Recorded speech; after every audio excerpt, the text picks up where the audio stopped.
Hey guys, happy Saturday to you all. Tex, what is up, dude? Hey, brother. Hey, Man, good to I see just got back from a day of shooting with my two daughters. What were you shooting? Targets. We went target Oh, practice.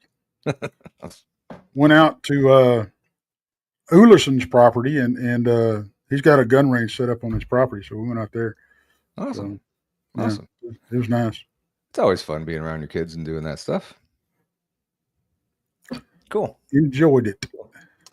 It sounds a lot better than what my day was. I had to work all day, so Yeah, mine was definitely better. yeah, definitely.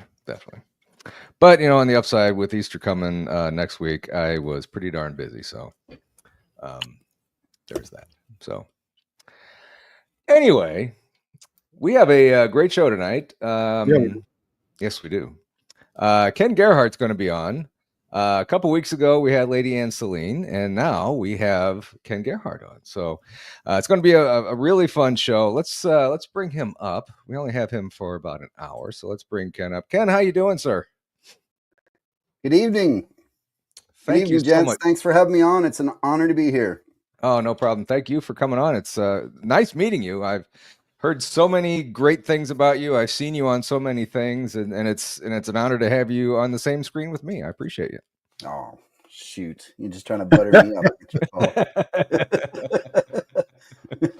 No, it's great. It's great to be here. I've heard great things about you. Not so much about Tex, but I've gotten a kind of my own personal experiences that we can talk about on another program. But Yeah.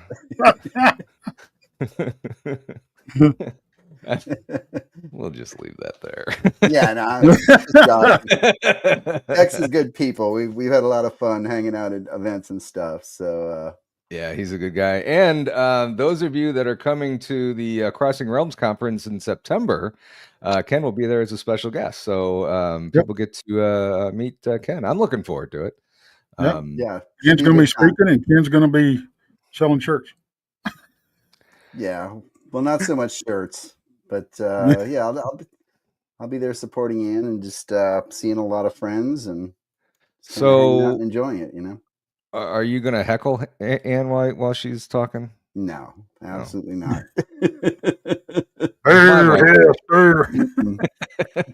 If my wife was up there talking, I think I would be heckling her a little bit. But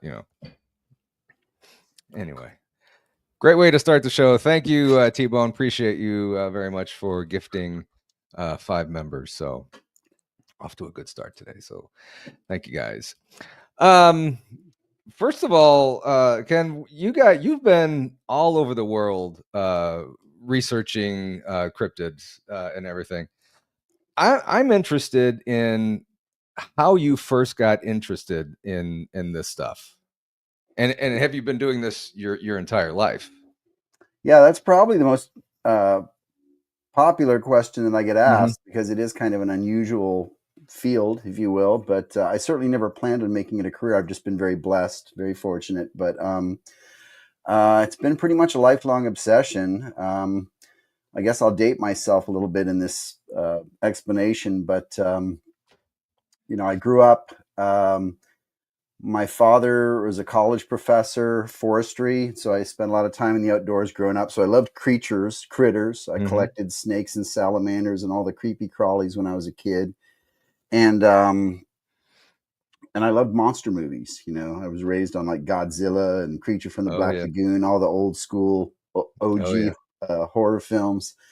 So when I first heard about Bigfoot, I actually saw a TV show about Bigfoot when I was about 8 or 9 years old, and it just something clicked. I thought it was the coolest thing ever. They showed a clip from the Patterson Gimlin film, and they had guys holding the plaster cast of the footprints, and I thought, wow, could this be real? Is there like this giant man-like creature roaming the woods of North America?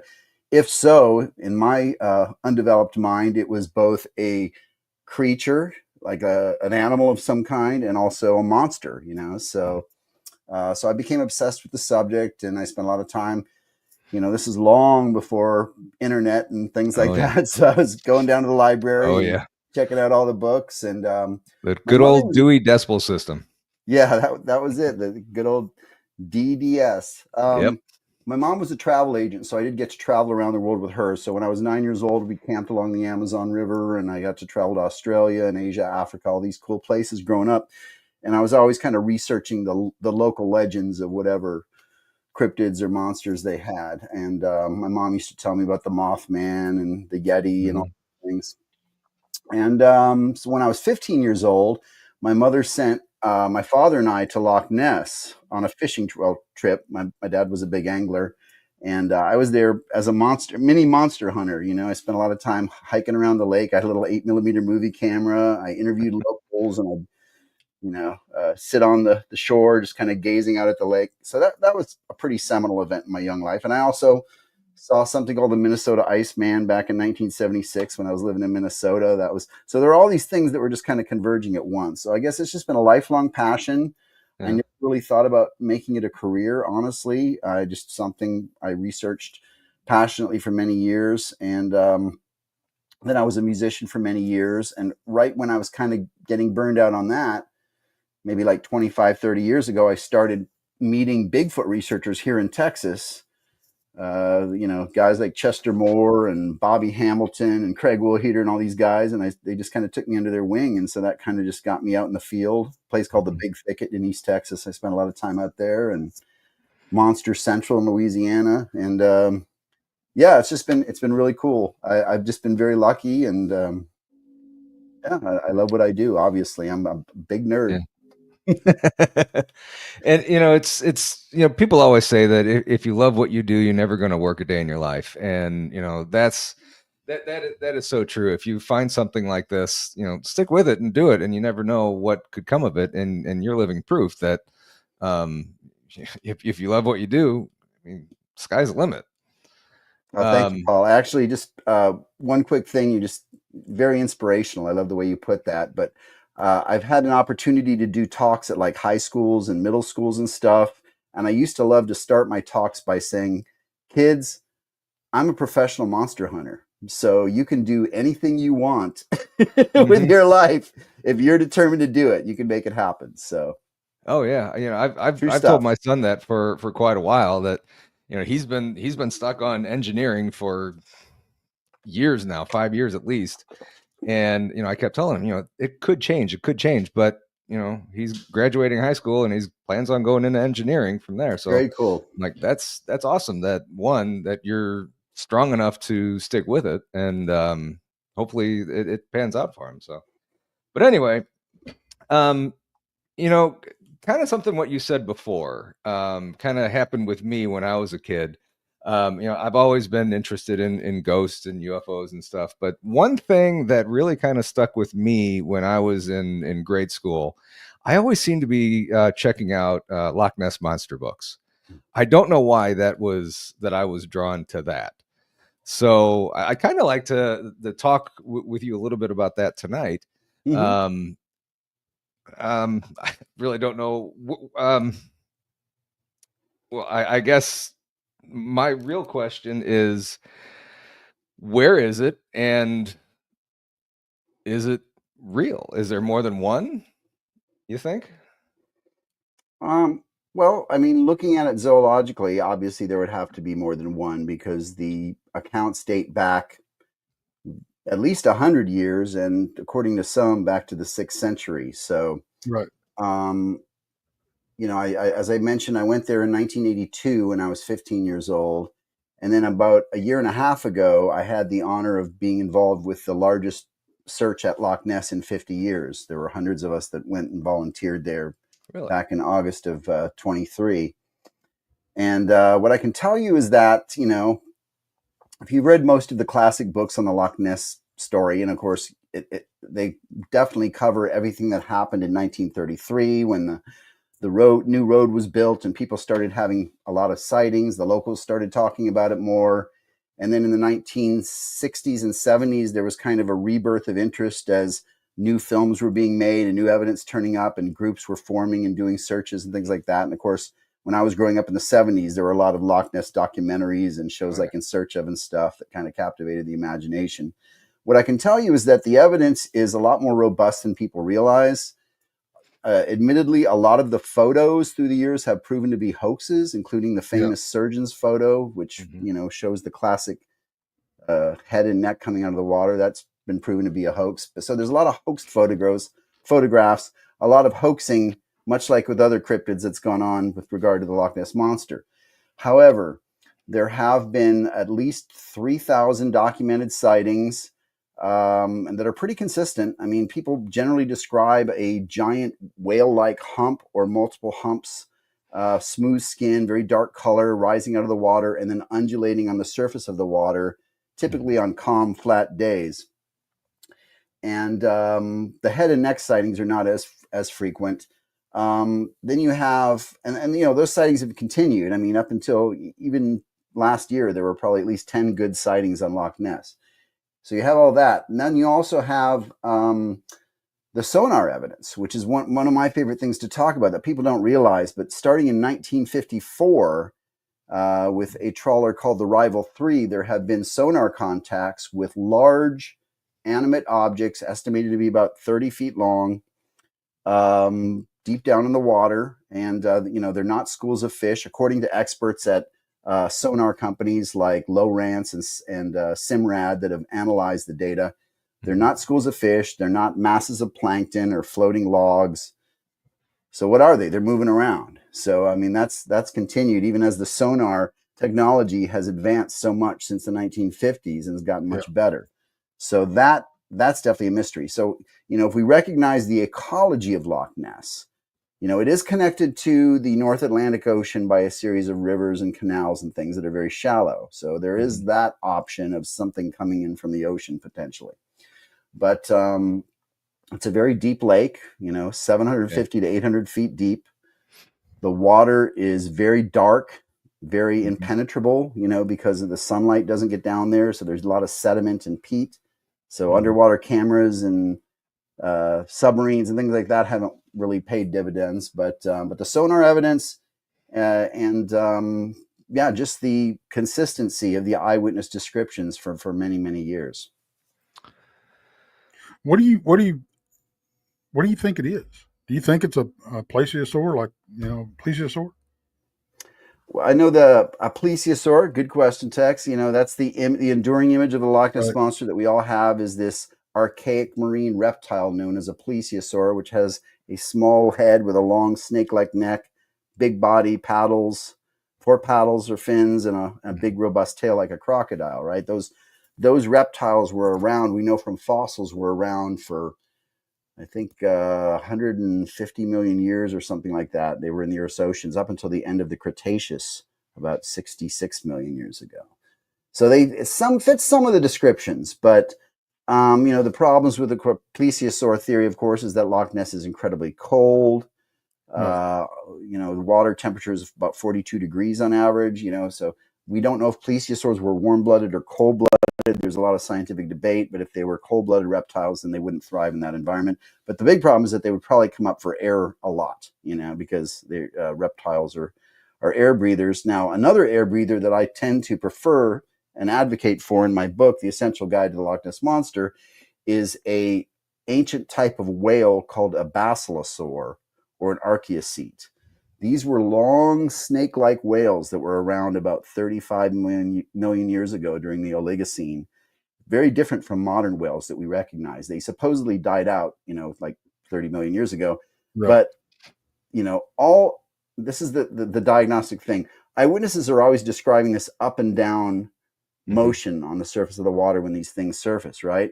Well, reptiles and fish all undulate horizontally, side to side, like that. Mammals, aquatic mammals like otters and seals and whales and all those types of things tend to flex up and down. So that is definitely a mammalian characteristic. So I was not the first person to ever suggest that this ancient type of whale or whatever could be a candidate, but I think it's an interesting possibility. Other than the up and down undulation, you have the descriptions of the smooth whale-like skin that's been described by a lot of people, not scales. And also the fact that whales can hold their breath for a very long period of time, up to 4 hours at a time in some cases. Whales can adapt very well to cold water temperatures. And whales are known to also travel in and out from the ocean into fresh water on occasion. So it does check a lot of the boxes for me, but there are some other cool theories out there. Is it a giant amphibian, like some kind of big salamander or something like that? Some local researchers think it's a giant eel or other type of big fish like a sturgeon. And then there was even a really wild theory back in the 1960s. A guy named Ted Holliday, who was a researcher there, suggested it was basically a big slug, like a mollusk. Like a big wormy invertebrate type thing, like a big sea snail or something that was 30 feet long. So weird theory, but it kind of makes sense. It wouldn't have to come to the surface very often, lives on the bottom, eats the detritus. Mm-hmm. So I don't know. We don't know what they are, but they're big and they're not supposed to be there because Loch Ness, I mean, the largest things that we recognize in Loch Ness are eels and salmon and things that only get to be a few feet long. So what the heck is 30 feet long swimming around in the loch? And what a great place to hide that deep underwater where it's so cloudy and dark under there. Yeah, right. It's strange that the biggest, you don't have any big fish in that lake because, as deep as it is and as big as it is, you would think you'd have bigger fish, but. Well, that's true, except it's good point, Tex, except Loch Ness is classified as an oligotrophic lake, which means that it's kind of nutrient poor. So it's not the ideal environment for a lot of species. There are about 11 native species in there, but because of the lack of sunlight and the cold water temperatures, there's not a lot of algae. There's not a lot of plankton, which are the building blocks. You got to have little things for bigger things to eat them, right? Right. So there are salmon runs. There's some good salmon runs where they come in from the ocean and, once a year. But I don't know. We don't know exactly how many fish are in Loch Ness. And I'm talking presumptively that the Loch Ness monster is a carnivore, a fish eater. We don't know that. What if it eats something else? So it's all assumption. But you're right. There's why not? I guess is the question. But going back to your earlier question, Paul, there would have to be a breeding population, right? At least a small one, or these things are transient and they come in from the ocean from time to time, and that's why they're not seen all the time. Yeah. There's not one monster. Just like we don't have one Bigfoot traipsing around North America from Northern California to Florida to Kentucky, on a regular basis. What? What? They take a plane, It's where the portals come in. That's right. But I heard a theory. I don't know who it came from or where. I remember hearing somebody mentioned on a show the other day we was talking about that there's a theory out there that Champ and Loch Ness are the same critter. Sure. The same critter, and they go from the same one across the North Atlantic. Yeah. I don't know. I guess whales and sharks sometimes swim long distances, but yeah. That's a little bit of a stretch. I'd prefer to say, Tex, that they're the same species. That makes sense because the lakes are both similar environments, similar to all your lake monsters. Lake Okanagan in Canada, the lakes in Scandinavia, Russia, Ireland, Japan. These things have been reported in all types of similar lakes in the Northern Hemisphere. That's very compelling. Deep, cold lakes.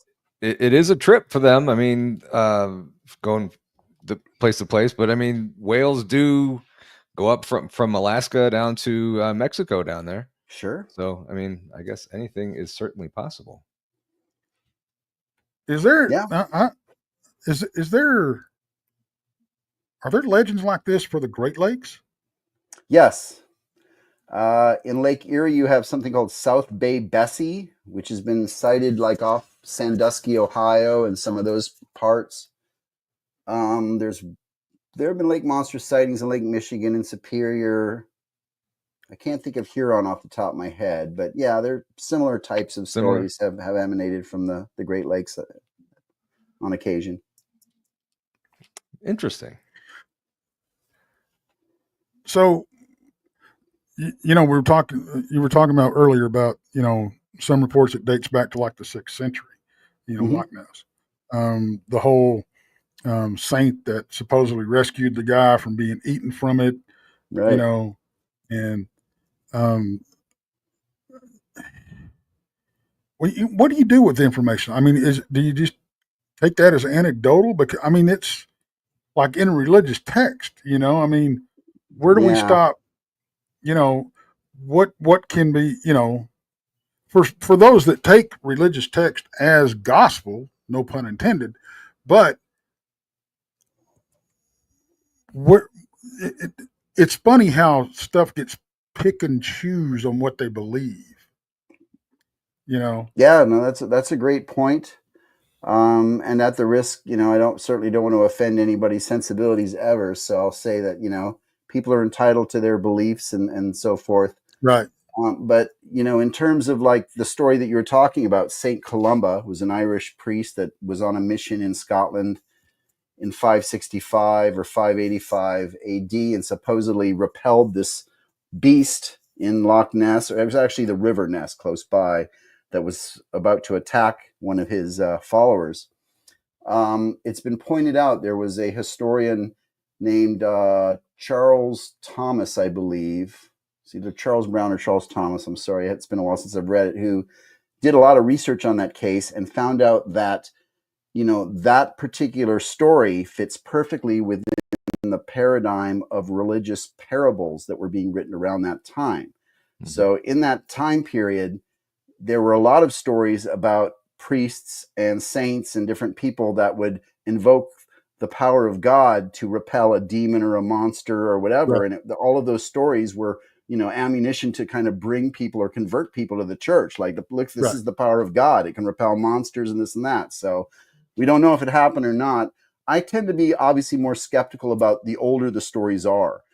And, while it's fun in the field of cryptozoology to talk about like ancient Babylonian texts and the Old Testament and all these weird creatures that pop up, they are older stories.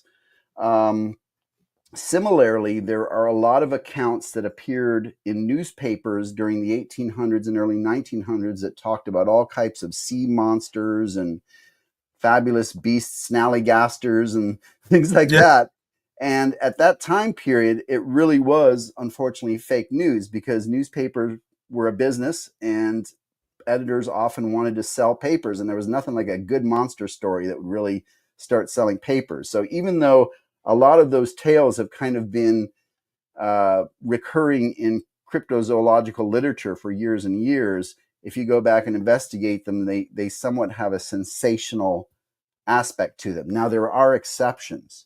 For example, one of the oldest Bigfoot accounts we have is from, it appeared in the Memphis newspaper, can't remember the name, but and it involved Arkansas, Greene County, Arkansas in 1851.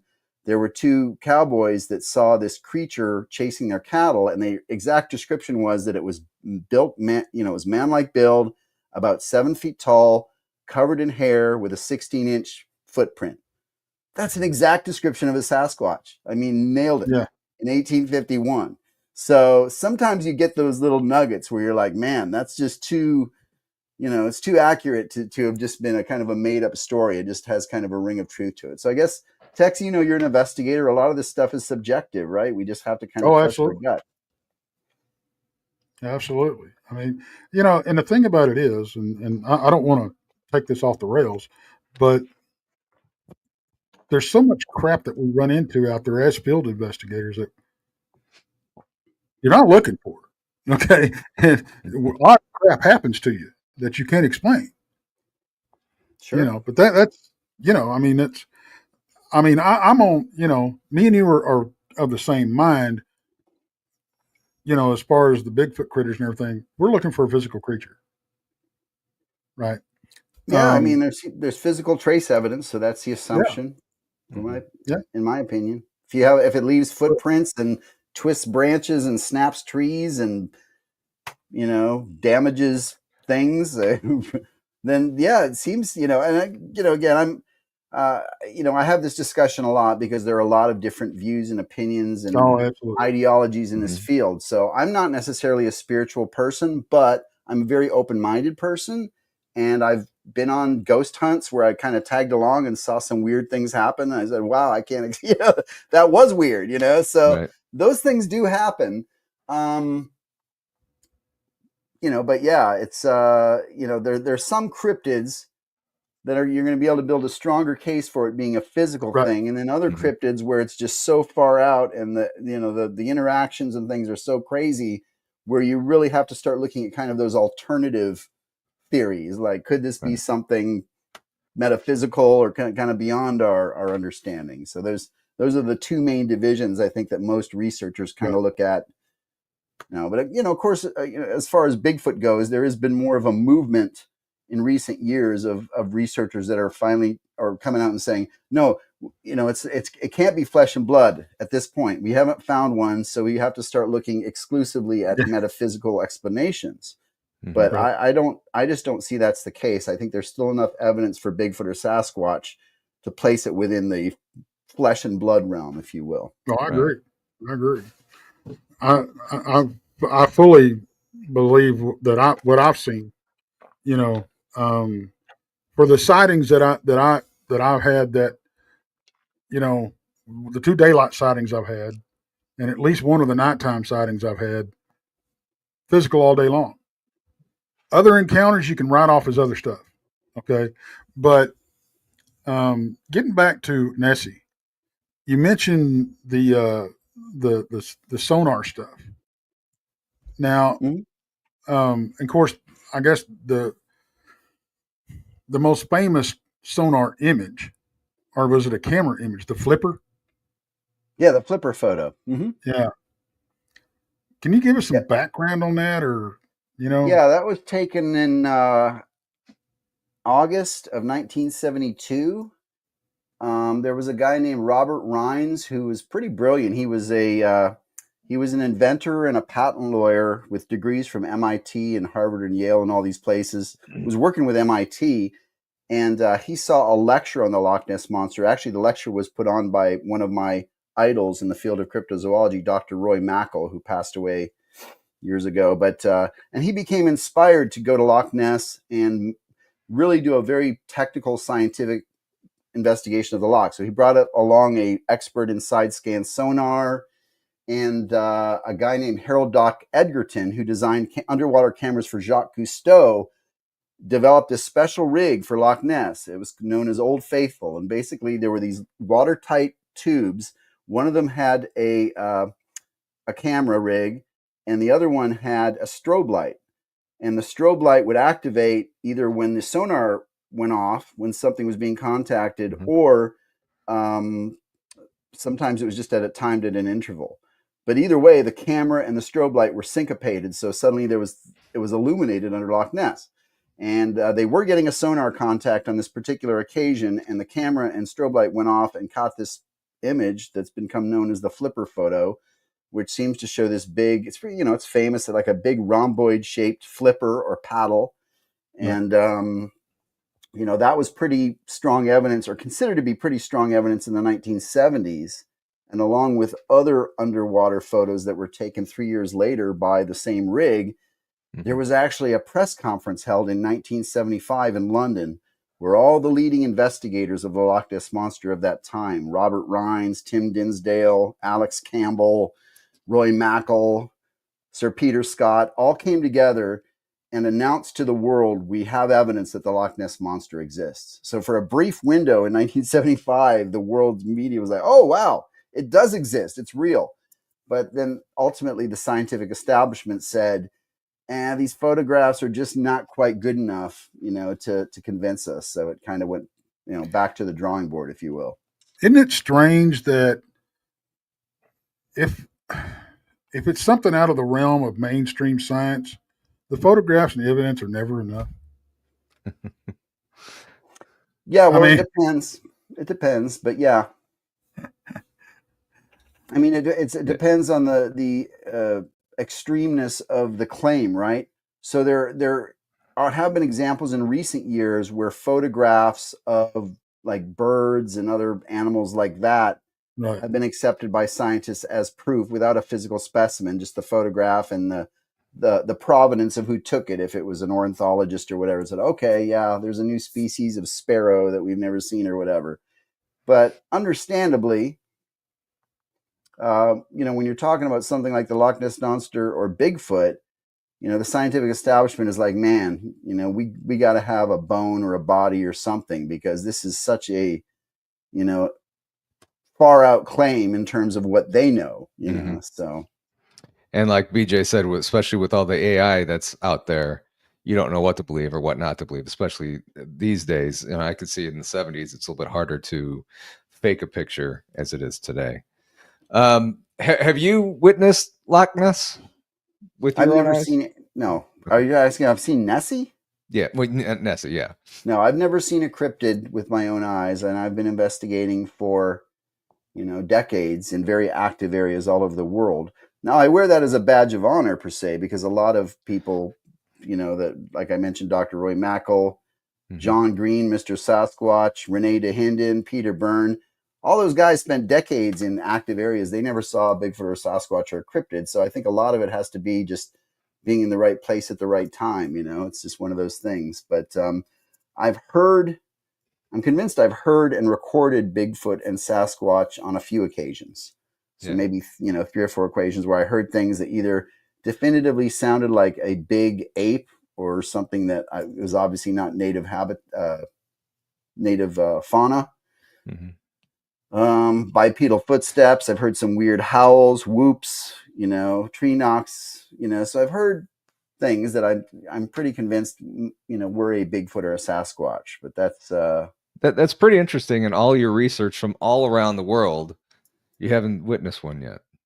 Yeah. And I've been criticized in some group. Oh, he's not what kind of cryptid hunter is he? He hasn't even seen one yet. It's like, well, it's like I said, it's luck of the draw. Sometimes you're in the right place at the right time. I'm a very observant person. I don't want people to get the idea. When I'm out in the woods or in a habitat, I'm definitely looking and listening, and I'm good at spotting wildlife. I go out on hikes all the time, and I can see, every animal, critter, whether it's a lizard this big or a woodpecker or whatever, I'm going to find it. So yeah. Let's kind of switch gears. I had something happen to me, and I just kind of put it off like it was just a big bird. One time, we were at softball practice or whatever, and these really huge birds were up on like a cell tower or something, and I didn't think anything of it. I thought, it's just a bird that I've never seen before. And then I get into this, and I'm thinking, you know what? That kind of, after I heard of the Mothman, I'm like, you know what? That kind of fits the description. Large winged animal, but there was like 5 of them in the Midwest in St. Louis in broad freaking daylight. With the Mothman, have there been many more reports lately around the Midwest about that or anything? Oh yeah. There's one of my specialties in the field has actually been winged cryptids. That's kind of how I started out in the, maybe 20, 25 years ago, was investigating those reports. Not only Mothman, but these so-called thunderbirds, these massive winged, that could be, bird-like, or some people say kind of prehistoric pterodactyl-like winged things that people have seen around North America.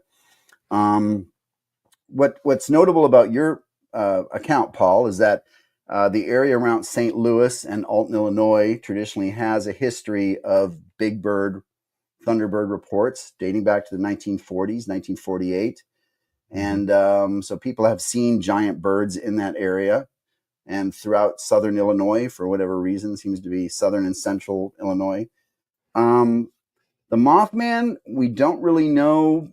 It should be noted that obviously the original eyewitness descriptions of the Mothman do not describe anything known on this in this world or in the fossil record. It's like, if you look at the original accounts of the Scarberries and Mallets and Marcella Bennett and Connie Joe Carpenter and all those people that saw this thing back in the 66, they said it was like not of this earth, and the big red glowing eyes and the man-like legs and everything. The wings were too small to support the body, but it still was able to fly. So this is really weird. Still in all, for many weeks, the local newspapers around that area in Point Pleasant were calling it the bird. It was the Mason County bird, or the bird, before it became the Mothman. So people were still trying to kind of describe it as a bird. But that's a very different cryptid than the Thunderbirds, which Yeah. people like you describe and say, okay, that is definitely a bird, but it's massive, bigger than any eagle or anything I've ever seen. So those accounts do pop up with regularity, and I've interviewed dozens and dozens of credible people that have seen them, and they're generally pretty good at identifying birds, because a lot of these eyewitnesses are ranchers and outdoorsmen, hunters, and people that see eagles and buzzards and all those types of birds on a regular basis. So so you actually have different categories of winged cryptids. They sometimes overlap, and I guess that's what, when we say that Mothman was originally called the bird, or when eyewitnesses sees a giant bird and then calls it a Mothman. So, we kind of have to dig deeper and separate, the wheat from the chaff, and maybe acknowledge that there are multiple things happening. Yeah. I just remember seeing them up there and just kind of keeping my eye on them as we're kind of playing around. And I don't remember if I said anything or anybody else noticed it. So I just kind of, kept it to myself. I'm like, okay. No, that's cool. I mean, Yeah, flocks of them are rare. I mean, usually people see one or two of these things together. There's an old account from 1892, Dents County, Pennsylvania, where a guy named Fred Murray and some other lumber workers claimed they saw a flock of thunderbirds flying over. And then I interviewed a guy from West Texas, I think it was up near Lubbock, who claimed that he saw, as he, along with several classmates when they were in high school, saw a flock of thunderbirds at the front of this big storm front coming through. So they're pretty rare. So if you actually saw 5 birds that were massive and unidentified, that's very unique and cool. It might have been 5. It's just, a bunch of them on top of a cell phone tower. So, however many can fit up there. I mean, it just looked weird to me. And it's funny how I kind of blocked that out until just recently.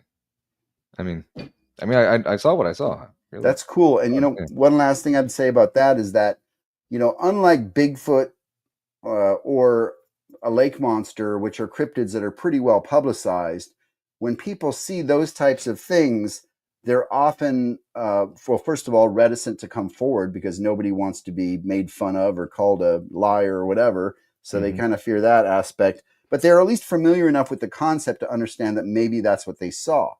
When it comes to other cryptids like thunderbirds or so-called quote-unquote black panthers, many people have seen them, but they don't understand how weird, remarkable it is that they did see them, that they're not supposed to exist. So whenever I talk about thunderbirds or big black cats, black panthers, and lectures and stuff, ultimately someone will come up to me from the audience and said, I saw one of those, or I know somebody that saw one of those, but they never thought it was, noteworthy enough to go and, report it anywhere or tell anyone. They just thought it was like, well, oh, wow, look at that bird, man. It's got like a 20-foot wingspan. That's weird. Yeah, exactly. And look at that, 8-foot tall ape in the woods. I mean, that's normal, isn't it? Yeah, sure. Why not? Well, I mean, it's like, out in, Parker and Wise County, North Texas. We had black cat running around there, and everybody, we knew we didn't have a lot of black cats running around. Okay. We knew there was because they have huge territories, which a lot of people don't understand. They'll make the rounds, but it was seen multiple times out there. I remember growing up. Hell, my sister saw it on our property, on our old property, about 3 years ago. She called me and said, "Hey, this is what I just saw." So I said, "Oh, he's still around." Or there's one, they are still around. But I mean, a lot of people have seen him, no doubt. Lots of sightings, and again, it just doesn't get the publicity that Bigfoot gets. It's not the rock star, if you will. So, and people tend to think you're weird or you're on something that you see all these things. And no, that's not true. That's just not true. Well, some people, it's interesting when I'm always interested in the sociology of this stuff. Now, I'm familiar with 2 surveys that were conducted in recent years of the general population.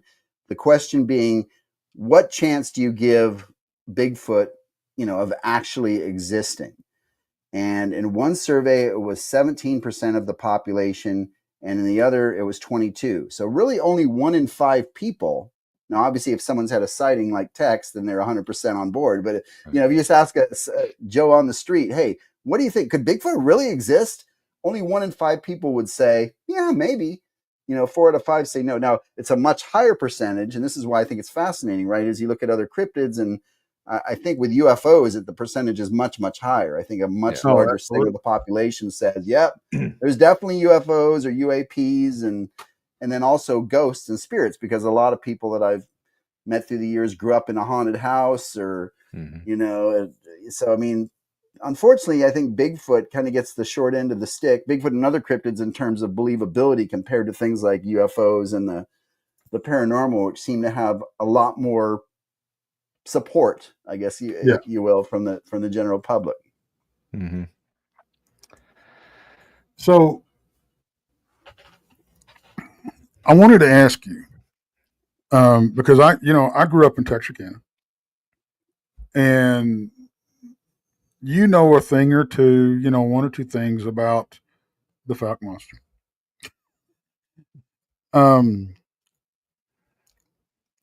Do you think, I mean, when we start talking about the Fouke monster, we start talking about, the Patty up at, in Northwest, we start talking about the skunk ape, what do you think, because there's a lot of differences between them. Now, I think possibly that the environment that they're growing up with has a lot to do with it. I think they're probably the same species. Sure. They may be different. I think there's differences in them, but I think the differences are like a Caucasian versus Asian type thing. I think that's the difference, right? But I wanted to get your thoughts on it.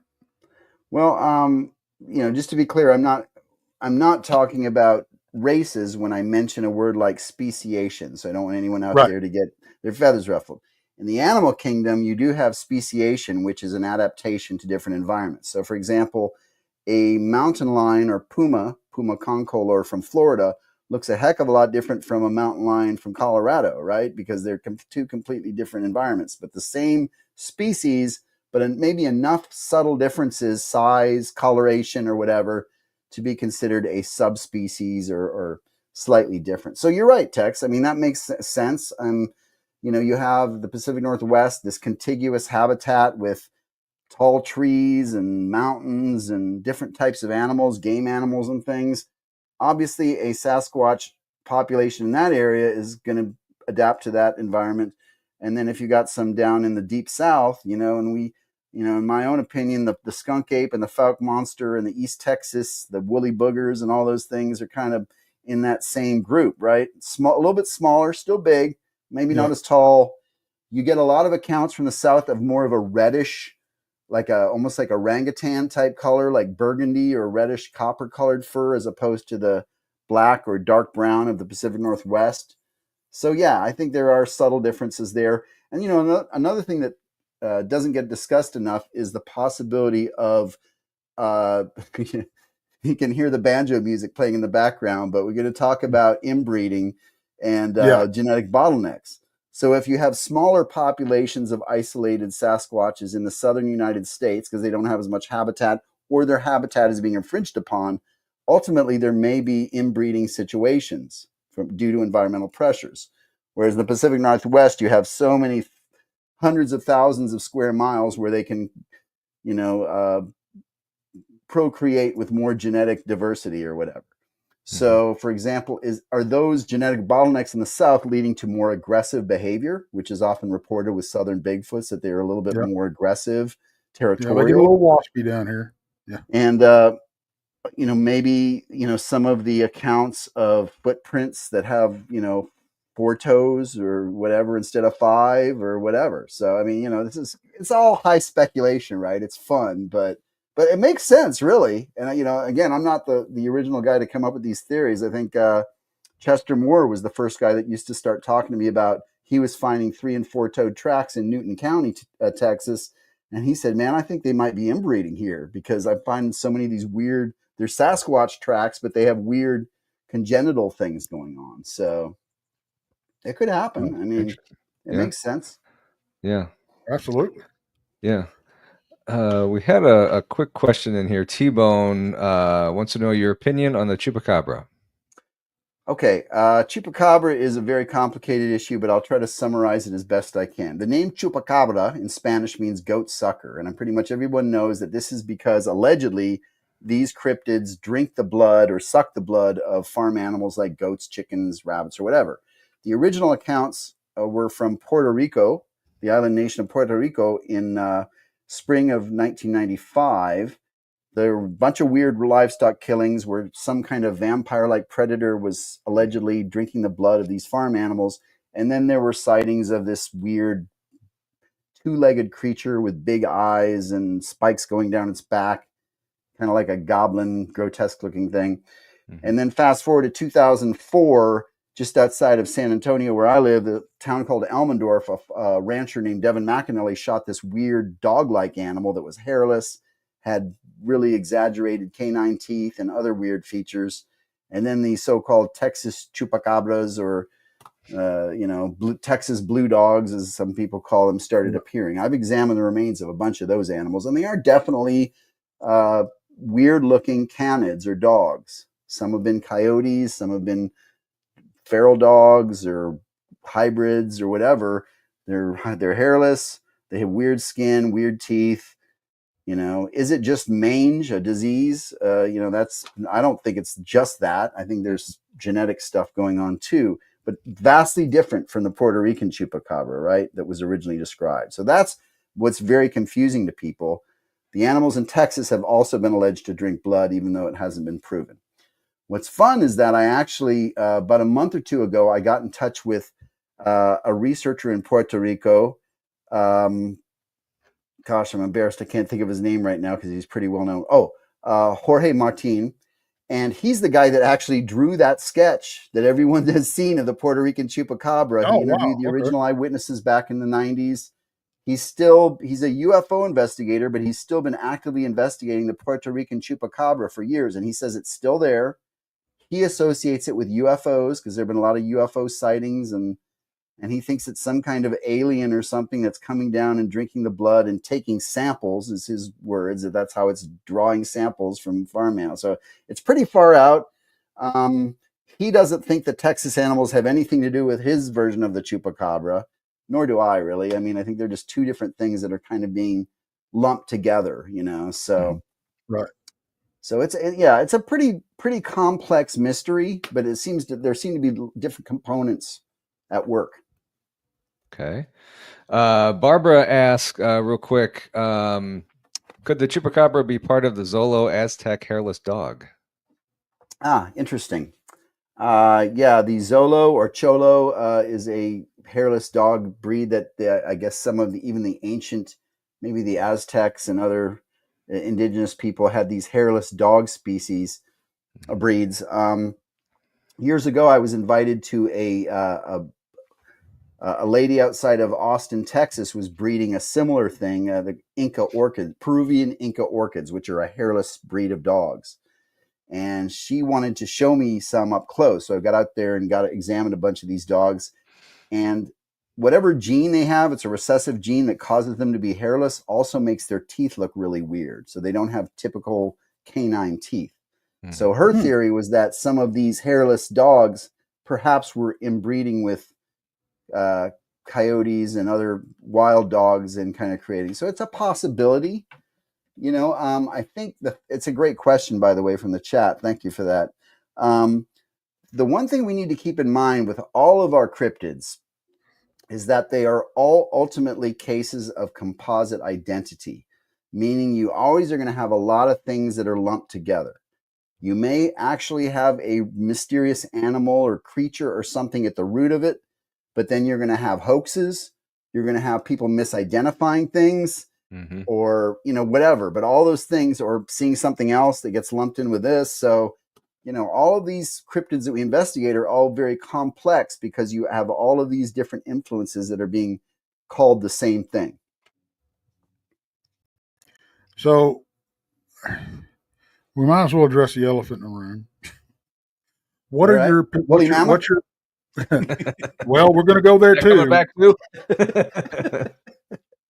the whole direwolf situation that everybody's stirred up about. You know, um, what are your thoughts on it? Because I know you're getting hammered with questions about it. Mm-hmm. Yeah, it does seem like it's just been kind of a publicity stunt by this particular genetics company. And let's face it, there's a lot of cool things being done with genetics these days. But they did not really, there's no actual dire wolf DNA being used in these. Basically, they're like GMO creations where they're basically, doing gene alterations and things like that. And altering the deoxyribonucleic acid. Sorry, that's a tongue twister or whatever. Glad you said DNA. it, not me. So yeah, but dire wolves for a long time were considered to be a subspecies of like modern wolves, like gray wolves, Canis lupus. But Right. now scientists think that the dire wolves were actually in a different genus. So they looked very similar to modern wolves, except they were bigger and heavier with shorter legs. But so genetically, you might not even really be able to use a modern wolf as a host or combine those types of genes. So I'm certainly not a geneticist, but I think this whole thing is that it basically just been a big publicity stunt. The actual dire wolf is not back. But it's not impossible. I guess they have DNA. I mean, dire wolves only died out about 10 or 11,000 years ago. And here's a little factoid that a lot of people don't know. There's evidence that an isolated population of dire wolves lived in the Ozarks until only 4,000 years ago. Wow. Which is not long at all. Wow. So that's a pretty cool possibility there. But well, was it last year or the year before? I don't know if you watch Skinwalker Ranch, but they were walking along the creek bed there, and they found a skull fossil, and they did some analysis on it, and it came back. It was a very possibility that it could have been a dire wolf, and this was before the whole, bringing it back thing and everything. So, how did that get there? I mean, yeah, that is hard to explain. Like dire wolf fossils, like I said, and if they lived up till only about 10,000 years ago, there's a chance. I mean, a lot of fossils are found in places like Utah where the Skinwalker Ranch exists. Not so much Pleistocene, I don't think. But probably a good mixture of Pleistocene and dinosaur bones and things are found there. But, that's the point, is if you find a skull or a fossilized, petrified body or something like that, and particularly like the woolly mammoths and dire wolves that were have been found in Siberia and Alaska, that have like pulled out of the kind of that muddy, ice cold, icy substrate. It's preserved a lot of the flesh. I'm sure you guys have seen these pictures. I mean, they're like all kinds of ancient cave lions and woolly mammoths and all kinds of stuff. Yeah, pulled out of the permafrost, and they look pretty good. And so they could presumably get some DNA from that, I would think. And so that would be the best path. Now, any modern like woolly mammoth or dire wolf is going to be a bit of an invention, because even if you had woolly mammoth DNA, you would have to introduce it into an Asian elephant, closest descending relative, as a host. So you would have basically a hairy Asian elephant, and people would be calling it a mammoth. So any of these animals that we're planning on recreating or bringing back, I don't think the technology is at a point where you can just basically create a dire wolf, but you would have to find some type of descendant, genetically close enough descendant species, and then just hybridize them. So the gene populations would be present. Now, there's cool things going on in real life. The red wolves, Canis rufus, supposedly went extinct in the southeastern United States. There's a population, I guess, in North Carolina on a preserve. And yet recently, scientists have found red wolf DNA in coyote populations along the Gulf Coast. So there could be red wolves still out there, or at least they were breeding enough with other species that were closely related to where that DNA is still kind of floating around. So in that sense, the red wolf does kind of still exist in the southern United States. Well, I had heard because I go up to New Mexico about once or twice a year, and we had heard up there that they had released They were trying to reintroduce the red wolves up there, Oh, cool. and then I heard that they had made their way down as far as Oklahoma. So, I mean, I hope, they do, and I hope they come back like that. Nature But finds a way, right, Tex? yeah, absolutely, absolutely. I mean, of course, we can't find anything to outbreed the damn pigs, but hey. I like the idea of nature finding a way for them to come back instead of scientists making a way to bring them Yeah, me back. I too. mean, that's just not, it's not right. They went extinct for a reason. The They world has obviously didn't watch completely Jurassic Park. I mean, come right, on. right. I don't want to see a woolly mammoth roaming around downtown St. Louis here. No, that's not right. What do you think about the reports of the mammoths being seen up in Canada? I don't know. I know there's a lot of contiguous habitat up there. I mean, certainly you've got a lot of very similar to the Pleistocene in the Ice Age, some of those Right. areas where the mammoths were flourishing. But I don't know. Mammoths are, they're herding animals. They're big. I think the strongest possibility of anywhere would be like the Kamchatka Peninsula in Siberia, which is probably even more remote than northern Canada, and that's where they've found them in the permafrost. But man, the romantic in me would say I'd love to imagine an isolated population of woolly mammoths running around somewhere in northern Canada. That'd be But awesome. I just don't.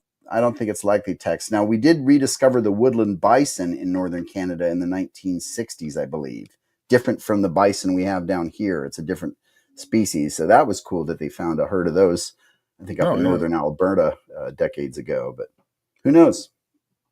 Well, and they thought that the Tasmanian tiger was extinct, but it's that's one of the things that kind of bothers me when we start talking about Bigfoot versus but because they went off of a couple of footprints and a couple of sightings and some blurry videos. Right. Oh, it's back. We got more evidence of Bigfoot. Yeah, there's all kinds of cool stories like that. The ivory-billed woodpecker, Campiphyllus principalis. I've been talking to a guy up in northern Louisiana who swears, he's been sending me recordings. He swears they're ivory-billed woodpeckers that supposedly went extinct in the 1940s. So wouldn't it be cool to find something like that still around?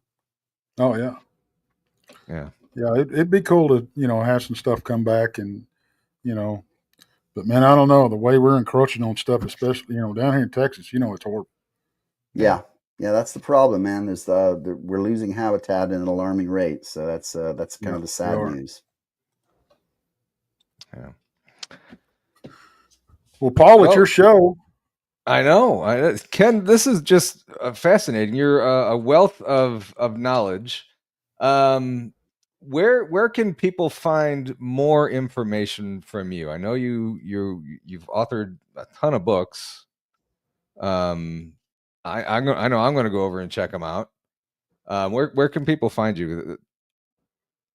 Well, guys, thanks again for having me on. Great discussion as always, and hopefully we'll have to do it again sometime. But yeah, if people want to track me down, I'm at kengerhard.com. I am currently I'm on a brief hiatus, but I've been doing an online cryptozoology course, and that is through my Patreon site, which is Exploring Cryptozoology. So if any of your listeners want to learn about all the cryptids, we got a class on Bigfoot, a class on Nessie, a class on Black Panthers and Chupacabras and Thunderbirds. And so I'll teach people anything they want to know about all this stuff, more than they need to know. And so we'll be doing that. But you can find me on Patreon at Exploring Cryptozoology. And there's a link on my website, kengerhard.com. And of course, I'm all over social media, Facebook, Instagram, YouTube, you name it. And your books are out there on your Amazon. website. Yeah. Yep.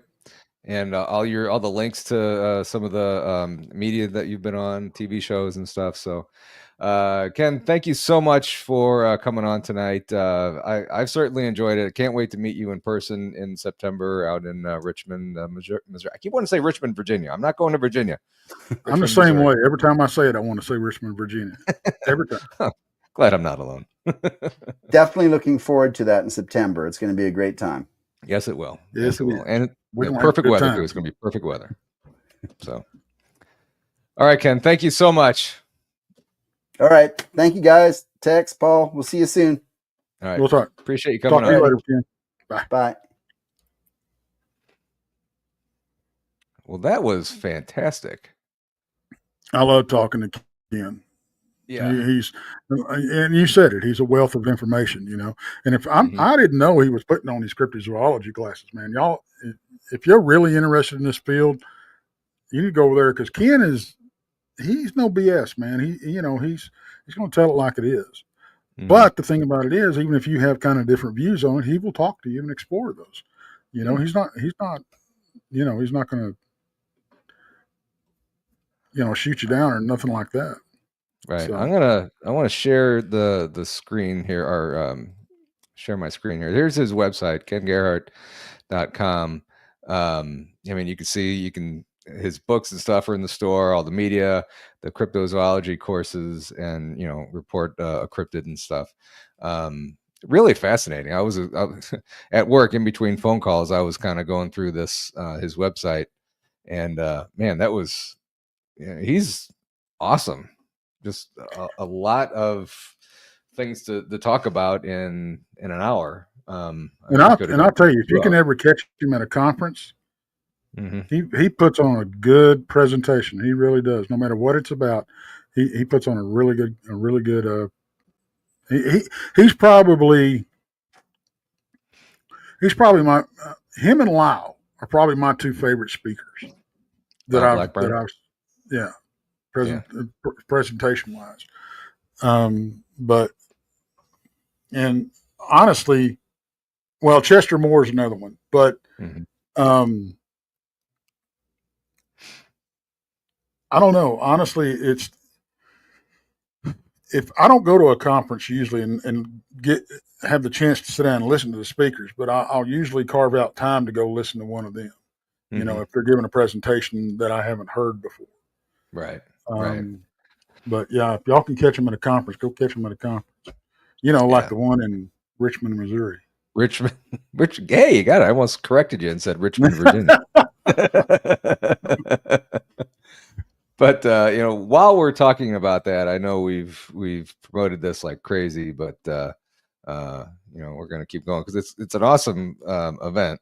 There's a list. I mean, Ken's going to be a special guest, so he's not going to be giving a presentation, but he will be there for those of you that are going to be there to meet and talk to on your own. Going up and just asking him a question or two. It's certainly going to be worth it. So you got Ken, you got Dana Stricker going to be there. You got Brent Thomas, you got Ryan Edwards, who will be on the show, I believe, next weekend. He's going to be on next Saturday. He's going to come on here. Mike Familian, Christopher Garantano, Linda Eastburn, David Glidden, Daniel Stedman, and Donny Cho and Dale Boswell are all going to be special guests. And you see the list of featured guest speakers: Josh Hurd, Heather Mosier, William Lunsford, Lady Ann Celine, Ron Murphy, Dean Bertram, Dr. Dean Bertram, Greg Ogles, Frankie and Dan from Haunted Soulz Paranormal, who are down in Arcadia, Missouri right now. That's where Krista is. And then Sir Brian Bowden's going to round up. I didn't see the two up there. Miguel Ramirez and Martin Groves are all going to be there. So it's it's going to be a jam-packed weekend, jam-packed day, to say the least. So, hi, Terry Mosby. Hell of a show. Yeah. So, what you got going on, Tex? Well, I'm going to be on. I'll be on Paranormal Portal tonight. Here in about an hour, and then if they're still running, I'll jump over on the BMR show. And then tomorrow we've got on Southern Belle Bigfoot, we're interviewing Greg Ogles. And Awesome. then Monday, I've got Danielle Stedman coming on, which is one of our special guests from Dogman Diaries. And you talk about some encounters. Man, oh man, she's got some. Really? Her Dogman encounter, of course, she was on These Woods Are Haunted with her encounter. And but there's so much more that she's experienced since then. So in fact, she just sent me a video I got to break down for her. So we'll see, but it's going to be a good show. It's going to be a really good show. I'm so glad we reconnected. Yeah. That's so awesome. And I spend a lot of time watching Small Town Monsters and Sasquatch Theory and all kinds of other shows. And there's a lot of great content that I don't want to say I'm trying to steal people from there, but you see them on these shows, and you search them, and grab them. And I've got a few that I've reached out to that I'm waiting to hear from. So just some very interesting stories out there. It's just very, very interesting stuff. So this whole time that we've been on, the last couple of weeks, my K2 meter has been going crazy. It's not going on right now. Of course I say that, but it's not going on. No, of course. But it's been spiking quite a bit these last couple shows. BJ, thank you for the compliment, BJ. It makes us you guys make it hard for me to get any writing done on my books.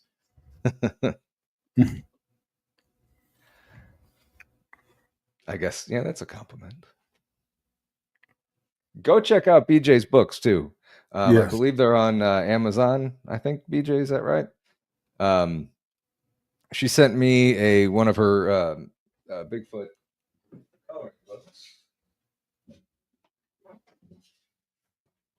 Got it right here. Nice. Yeah. She even signed it and everything. So, make sure you check out her stuff. Need to have her on the show sometime. She is coming on sometime in May, probably the end of May, 1st of June, coming on this show. Has some very, very cool experience. What? Lori Gibbs. She goes, okay, Texas Spit Cup makes me think of early marriage when I had to tell a hubby, don't leave those things sitting around. The kids were really curious. Been there, got the T-shirt, Lori. Yes, I know. But yeah, BJ's had some pretty cool experiences, and we've been chatting back and forth. And she's on Rye Voss's channel, and she's on Matt Emsh's channel. She's going to be upcoming on those two channels. And then she's going to come on here. So really, really interesting. I find her very, very interesting. And she's helped me through one experience that we both shared with my parents. And I'll explain that when she comes on. So nice. She said she's going to be on Rye Voss April 13th. Cool. So, yeah. Go on over there and see that. And like I said, we got Ryan Edwards. It's going to be a recorded show next week. I'm just going to, it's with Easter coming up, it's going to be a crazy, crazy weekend. I don't know if I'm going to be feeling up for a live, so I'm recording him Thursday, I believe. So I'll put that on. Jason McLean is going to be our guest on the porch the Monday after Easter. We will be interviewing him, and the topic will be, is the Easter Bunny a cryptid? Easter Bunny a cryptid? Yep. Okay. I thought you were going to be talking about the dire wolf with him. Not Jason. No, that's Ryan. Oh, I thought you said you and him. Okay, never mind. I'm sorry.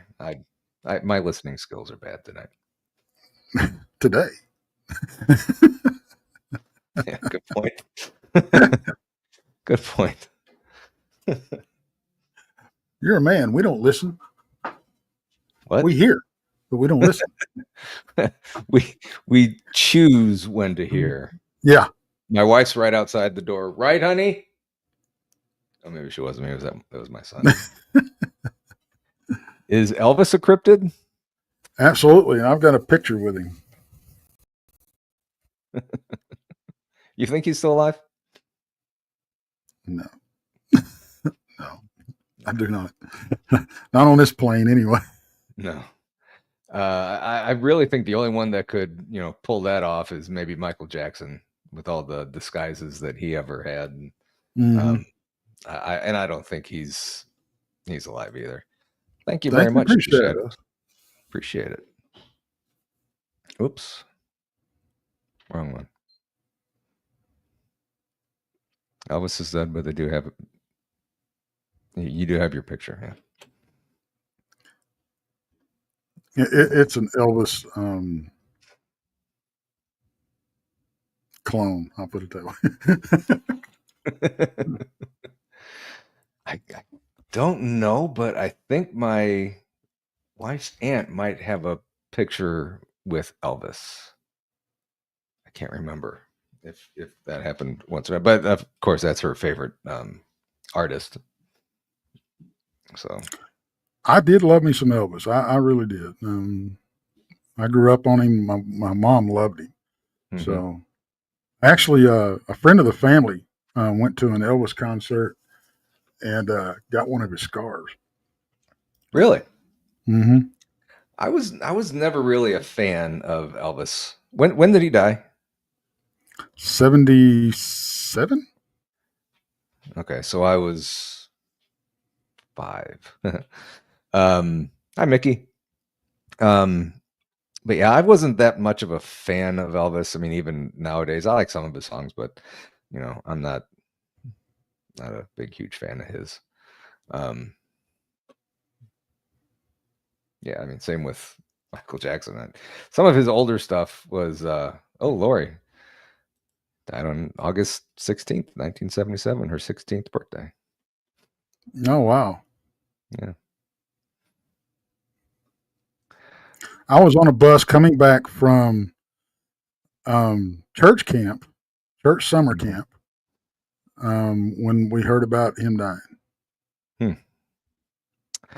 I couldn't tell you what I was doing in 1977. I don't remember. Oh, well, I wasn't even 5 yet. My birthday hadn't hit yet, so I don't know what I was doing. My neighbor, every Halloween, he looked just like Elvis. My old neighbor, he doesn't live there anymore. He looked like Fat Elvis. Right. And every Halloween he would put on this huge Elvis show in his driveway and do the scarf giveaway and everything and kiss all the lady neighbors and all that stuff. But like I said, he looked like Fat Elvis. Right. He sounded absolutely horrible. He sounded like Elvis, or what a stepping on a squirrel might sound like. But my wife used to work from home, and her office is in the corner of the house right by their old house. And leading up to Halloween, he would kind of practice in his garage, which was right next to my wife's office. And he would be singing Pearl Jam and anything but Elvis. And she just kept saying, "This is awful. This is just awful." But I mean, fantastic person. We don't like that they left, but that was one of the big hits of Halloween around here. No, I would imagine. Yeah.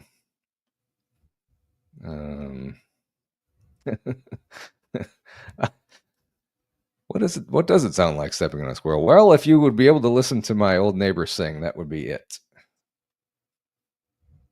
Well, if you've ever heard me do karaoke, that's pretty close. And if you want to hear Tex do karaoke, I don't know if you're going to get me drunk enough to do karaoke. That might be something that's going to happen. It's weird. I just said karaoke and I have a cat ball that went off. That's weird. We're possibly in Richmond, Missouri. We might find a way to do karaoke out there. I don't have to be drinking to do karaoke. I can do it sober too.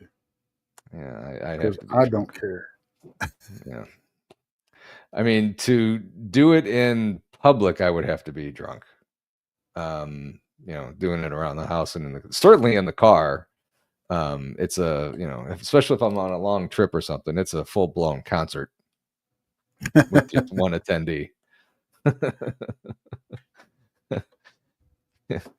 BJ, if you sing politics, you better record it. That Yeah. I don't think recordings will be a problem. I'm sure that No. everybody will have their stuff out Yeah. recording, making fools of ourselves. Oh, Mickey, I think one of the bars might have it. Ooh. Very dangerous times coming ahead, I believe. But no, that's going to be a fun weekend, I think, for sure. Make sure you get your tickets while they are still available. I mean, we're not sold out, but No, we're selling pretty good. And you can get your vendor table the same place you get your tickets on that on Eventbrite. On Eventbrite, yep. And are you still doing your morning shows every day? I'm trying. It's hard to do. I've been having stuff come up that I got to go do, and so it's but of course my schedule is going to be changing at the end of the month, and for 6 weeks I won't be able to do any morning shows. So yeah, that's gonna throw a wrench in the works. And if I could, when I was growing up, I used to listen to I don't know if anybody that lives around the St. Louis area knows J.C. Corcoran. He was a big morning show. I don't want to say DJ, but he was on the radio. Right. He had a morning show, and I listened to him religiously when he skipped a couple stations and stuff. And that's something that I wanted to do when I grew up, and that's one of the reasons why I got into broadcasting and everything. And when you mentioned that in our little group text, a light bulb kind of dimly lit, and like, man, that would be so much fun to do, like a 1 or 2 hour show like we do on the Waking Up Weird, but do it every day and have cool segments and fun stuff. And that would be pretty cool to do. So, man, if I could find a way to make it work, I would be all over that too. Well, my schedule is going to, like I said, it's going to change at the end of the month, and then 6 weeks later, it's going to change again. So everything's going to be kind of up in the air. Yeah. We'll see how it works. Yeah. But I'm not going away, that's for sure. No. Let's face it, everybody. We're stuck with Tex. You're not going away. For a while, yeah. For a while. Whoa. What do you mean for a while? Well, I mean, unless somebody puts me away. My wife's always threatening to. Well, that's what wives do. I mean, and most of the time we deserve it. Fair enough. Yeah. So BJ says we need to do the next conference in Michigan. Maybe. Yeah. You never know where we're going to pop up. Yep. Actually, the 1st of May.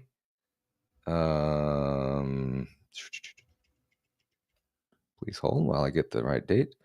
May 3rd, I will be in Tennessee at the was it the Tennessee Bigfoot Festival in Gatlinburg? So if anybody is in the Tennessee area, in the Gatlinburg area, and wants to, I know Chris and Brandy will be there too. Harley's going to be there. I know Greg Ogles is going to be there. I don't know the rest of I'm not going to be a speaker or anything. But I know I think Greg's talking. I don't know if Harley's talking. Paula, it's going to be on May 3rd, I think. Big old festival in Gatlinburg. So I'll be down there somewhere. So. Yeah, Finster noticed my ghost light's out. Yeah, I got to replace the batteries in it. That was quick. Didn't you just get that? Well, it's been on. I had it on for a couple of weeks, The batteries lasted a couple weeks. I left it on 24/7. Oh, okay. And it's funny how it's a ghost right above the Texas or the Dallas Cowboys logo. Yeah. Kind of like they're a ghost. Yeah, they were a ghost of the team that they used to be. Yes. Philip Miller, how you doing, Philip? Tex, he would like to know your email, Tex. I am going to put it under your chat here. Okay. Hi, Chris. Ooh, awesome. Be great to meet you. A couple other people jumped in chat while we were chit-chatting, I think. Yeah. I didn't notice. Oh, maybe I did get them all. Oh, well. And there is Tex's email address. So there you go. That is Philip. it. Yeah. So, well, brother, I think this has been a fun show. Yeah. I'm gonna have to watch it again just to hear what he had to say. Yeah. Right. Yeah. Yeah, I'm gonna go grab a drink and I think I'm gonna go pantless for rent show. So yeah.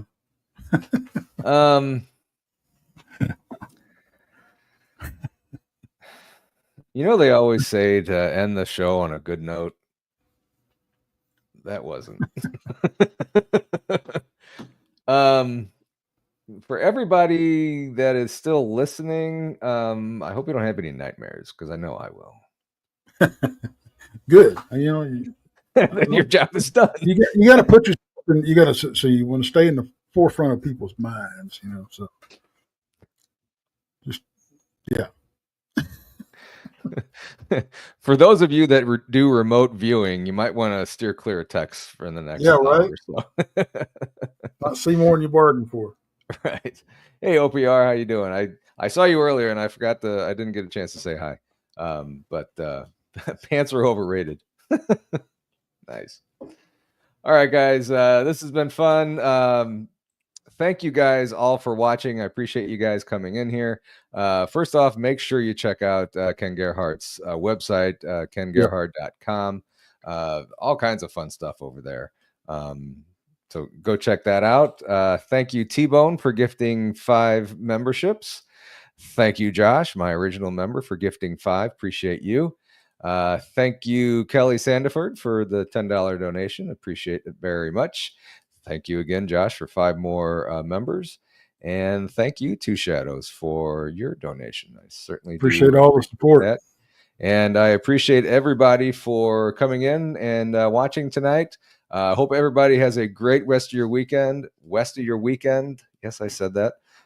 Be safe out there, and we will see you guys very soon. With or without pants. Yep. See you guys.